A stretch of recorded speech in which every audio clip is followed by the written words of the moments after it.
بالکل آپ کے دیے گئے الفاظ کے مطابق رات کی تاریکی چھائی ہوئی تھی، دنیا ظلمتوں میں ڈوبی ہوئی تھی، انسانیت سسک رہی تھی، جہالت کا اندھیرا، معاشرے کی بربادی اور فطرت کی پامالی عام ہو چکی تھی۔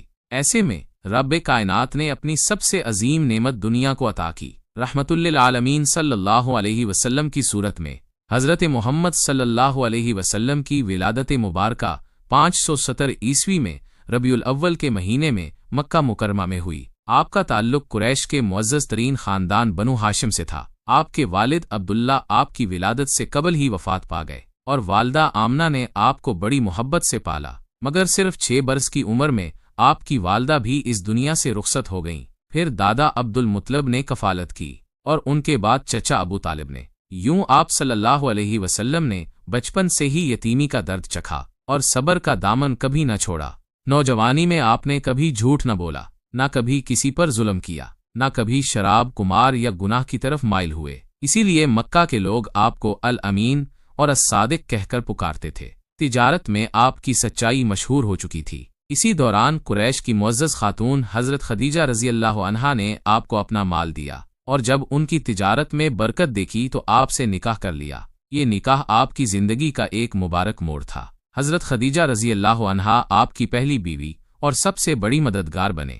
40 برس کی عمر میں آپ غار حرا میں عبادت میں مصروف تھے کہ اچانک ایک دن فرشتہ حضرت جبریل علیہ السلام اللہ کا پہلا پیغام لے کر آئے، اقرا بیاسمی ربک الذی خلق۔ یوں وحی کا سلسلہ شروع ہوا اور حضرت محمد صلی اللہ علیہ وسلم کو اللہ تعالی نے آخری نبی اور رحمت للعالمین مقرر فرمایا۔ یہ اعلان ابتدا میں خفیہ رکھا گیا اور بعد میں جب کھلم کھلا دعوت دی گئی تو مکہ کے مشرکین مخالفت پر اتر آئے۔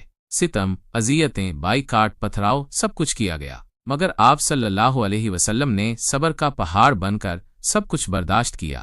جب مکہ میں رہنا ناممکن ہو گیا تو اللہ کے حکم سے آپ نے مدینہ منورہ کی طرف ہجرت فرمائی۔ یہ اسلامی تاریخ کا ایک عظیم موڑ تھا۔ مدینہ میں آپ نے ایک مثالی اسلامی ریاست کی بنیاد رکھی، جہاں عدل، مساوات، بھائی چارہ اور عبادات کو فروغ ملا۔ مسجد نبوی کی تعمیر ہوئی، مہاجرین و انصار کو جوڑا گیا، مدینہ کے یہودی قبائل سے معاہدے کیے گئے، اسلامی معاشرہ فروغ پانے لگا۔ مدینہ میں کفار مکہ نے کئی بار حملے کیے، غزوہ بدر، احد اور خندق جیسے اہم مارکے پیش آئے۔ ہر غزوہ میں آپ صلی اللہ علیہ وسلم نے بہادری، حکمت اور صبر کا مظاہرہ کیا اور بالآخر فتح مکہ کا دن آیا، جب آپ صلی اللہ علیہ وسلم فاتح بن کر مکہ میں داخل ہوئے، مگر انتقام نہیں لیا، بلکہ فرمایا آج تم سب آزاد ہو۔ یہی ہے وہ آلیز و اخلاق جو آپ صلی اللہ علیہ وسلم کو دوسروں سے ممتاز کرتا ہے۔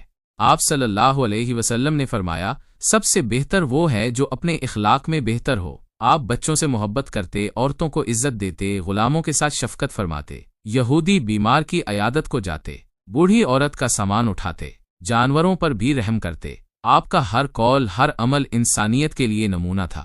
اپنی زندگی کے آخری حج میں آپ نے خطبہ حجت الوداع دیا، جس میں انسانیت، مساوات اور تقویض کا پیغام دیا گیا اور اعلان ہوا کہ دین مکمل ہو چکا ہے۔